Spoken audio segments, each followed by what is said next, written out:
জন বৈধতা পেয়েছে, 8 জন। আমি যদি কাউকে বলি এই 2 জন, এই 3 জন হেভি ওয়েট, তখন কিন্তু মানুষের পাবলিক পারসেপশনে তাদের প্রতি এক ধরনের তাদের দিকে একটা ঝোঁক চলে যায়।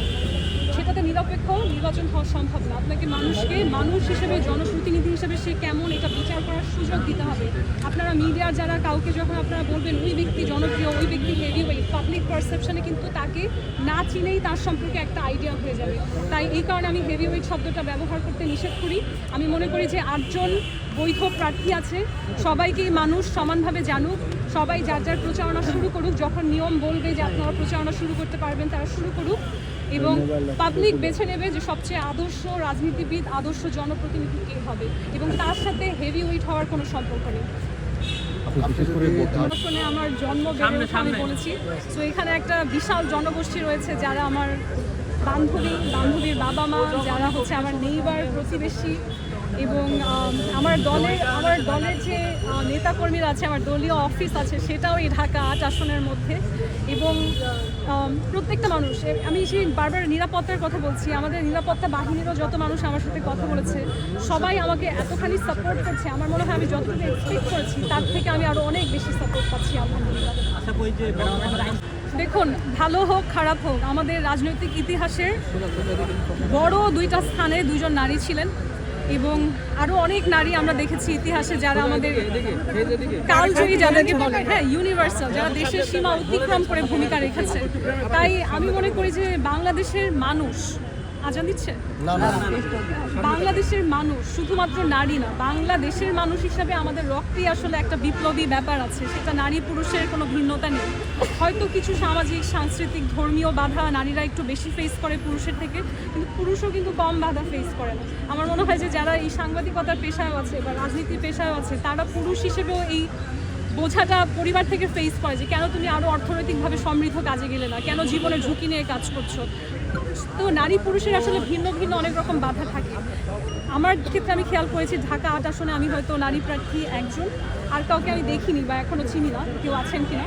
এটা আমার কাছে একটু অদ্ভুত লেগেছে যে ঢাকার একটা শক্তিশালী আসন, ঢাকা তো আমাদের ক্যাপিটাল, সবচেয়ে শিক্ষিত এলাকা আমাদের বাংলাদেশে, সেই জায়গাটাতে কেন নারী প্রার্থীর এত সীমিত লক্ষণ দেখা যাচ্ছে, এটা একটা প্রশ্ন রাখে যে নারীরা অনিরাপদ বোধ করছে কিনা।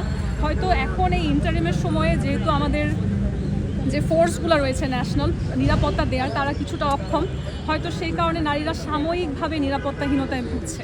কিন্তু আমি মনে করি যে যখন একটা নির্বাচিত সরকার আসবে এবং আল্লাহ যদি আমাকেও সুযোগ দেন সেই নতুন যে সরকার গঠিত হবে সেখানে পার্লামেন্টের একজন সদস্য হওয়ার, আমার সবচেয়ে বড় ফোকাস থাকবে আমার আসনটাকে নিরাপদ নারী বান্ধব করা। আমি এই আসনে জন্ম থেকে বেড়ে উঠেছি, এখানে স্কুল কলেজে পড়েছি, এখানে রাস্তায় চলতে গিয়ে একজন নারীর কী বাধা ফেস করতে হয় সেগুলো আমি নিজে ফেস করেছি। এবং আমি চাই আমার ঢাকা 8 আসনে নারী পুরুষ কারো যেন হাঁটার সময় মনে না হয় আমার গানম্যান লাগবে, তারা যেন নিরাপদে হাঁটতে পারে, কোনোভাবেই কোনো স্ট্রিট হ্যারাসমেন্টের শিকার না হয়। এটার জন্য আমাদের স্ট্র্যাটেজিক্যালি অনেক প্ল্যান আছে। আমরা কোন কোন জায়গায় সিসিটিভি দিব, কোন কোন জায়গায় সেটা কীভাবে নিয়ন্ত্রিত হবে, আমরা এটা একটা ডিপ রিসার্চ করছি এবং ইনশাআল্লাহ যদি সুযোগ পাই আপনারা সেটা বাস্তবায়ন করতে দেখবেন। আমি সবসময় একজন অপটিমিস্টিক মানুষ। আমি আশা রাখি এবং আমি প্রতিনিয়ত প্রার্থনা করে যাচ্ছি যে নির্বাচনটা যাতে ফেয়ার হয়, এবং যদি আসলে আলটিমেটলি আমাদের যারা সরকার প্রধান আছেন ইন্টারিমের, তারা যেরকম করে বলে যাচ্ছেন যে তারা আসলে এই স্বচ্ছতা এবং ন্যায্যতা তারা অ্যাসিওর করবে, যদি এটা করতে পারে, আমি যেরকম সাপোর্ট দেখছি আপনারাও দেখছেন, আমার মনে হয় যে নির্বাচন ফেয়ারই হবে এবং আমিও আশাবাদী যে আমি হয়তো জয়লাভ করবো ইনশাআল্লাহ। আপু, অনেক নির্বাচন প্রার্থী পার্সোনাল গানম্যান চাচ্ছে গভর্নমেন্টের কাছে, আপনি চাবেন কিনা গভর্নমেন্টের কাছে? যেতে পারি।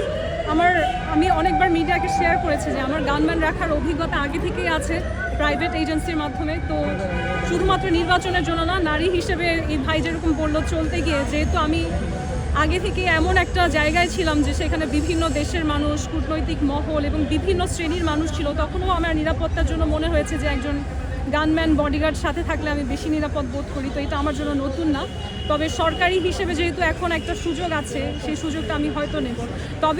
তবে এটা কোনোভাবেই সরকারের দায় এড়ানোর জায়গায় যাতে রূপান্তর না হয় সেজন্য আমি একটা মেসেজ দিব যে গানম্যান হচ্ছে একটা অ্যাডিশনাল সেফটি। তারও কিছু সীমাবদ্ধতা আছে, সে চাইলেই কাউকে শ্যুট করে দিতে পারে না। যদি আসলেই কোনো আক্রমণ হয় সেখান থেকে একজন গানম্যানের পক্ষে কতখানি আমাকে রক্ষা করা সম্ভব তারও কিছু গাইডলাইন আছে। এটা একদম 100% সিকিউরিটি না, তো 100% সিকিউরিটিটা স্টেটকেই সবসময় দিতে হবে। এবং একজন গানম্যান না, আমাদের যত ধরনের সিকিউরিটি ফোর্সেস আছে, পুলিশ আছে, আমাদের বর্ডার গার্ডস আছে, আমাদের আরও অনেক বিভিন্ন ধরনের সিকিউরিটি ফোর্স আছে, তাদের সবাইকে আসলে একটা গাইডলাইন তৈরি করে একসাথে নির্বাচনের সময় সব প্রার্থীকেই নিরাপত্তা দিতে হবে। এটা কোনোভাবেই দায় এড়ানোর সুযোগ না, কিংবা আমি গানম্যান নিব না এটাও আমার একটা পার্সোনাল চয়েস হতে পারে। তবে আমি এখনও ডিসাইড করিনি, আমার পার্সোনাল চয়েস হবে, যেহেতু সরকারি অর্থায়নে পাওয়া যাচ্ছে এবং আমি নিজে এমনিতেই এটা প্রেফার করি, তাহলে কেন না নিব হয়তো। আমাকেই কেন ভোট দিবে সেটা না, প্রশ্ন হচ্ছে মানুষ ভোট কেন দেয় নির্বাচনে, কেন একটা মানুষ কেন ঘর থেকে উঠে সকালবেলা সে এই শীতের সকালে ভোট দিতে যাবে। প্রশ্নটা আসলে নিজেকে করতে হবে যে আমি ভোট দেওয়া কেন দেশের জন্য জরুরি। আপনারা যদি আমাকে ভোট না দেন তাহলে হয়তো এই যে খালি ভোটগুলো থাকবে সেখানে আপনার হয়তো পছন্দ না বা আপনার জন্য ভালো না বা একজন ভালো মানুষ না কিংবা তার কোনো দুর্নীতির প্রমাণ আছে এমন কোনো একজন মানুষ জয়ী হয়ে যাবে। এখন পর্যন্ত আলহামদুলিল্লাহ যত রকমের রিউমার্সই হোক না কেন আমার বিরুদ্ধে কোনো ধরনের আসলে অনিয়ম, দুর্নীতি, অপরাধ কোনো কিছুর কোনো রকমের আসলে প্রমাণ নেই।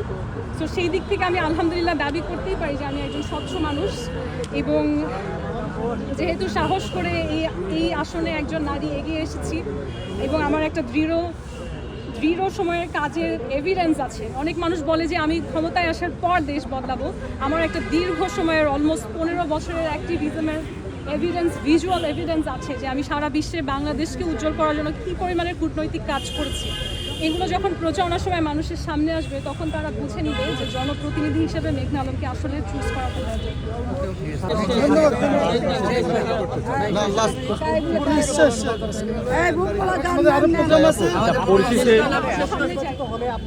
আমরা কি হাদি ভাইয়ার ব্যাপারটা নিয়ে আসলে কি হাদি ভাইয়ের সুষ্ঠু বিচারটা বাংলা মাটিতে হবে কিনা আমি আসলে সেটা জানতে চাচ্ছিলাম।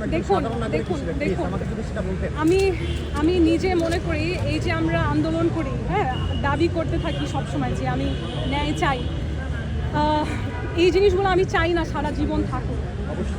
কারণ আমি চাই এমন সমাজ হোক যেখানে এগুলোর প্রয়োজন নাই, যেখানে ন্যায় বিচার ব্যবস্থা, যেটা কোর্ট আদালত, সেটা এতখানি ন্যায় বিচার পরায়ণ হবে যে মানুষকে দাবি নিয়ে রাস্তায় মিডিয়ার সামনে আসতে হবে না।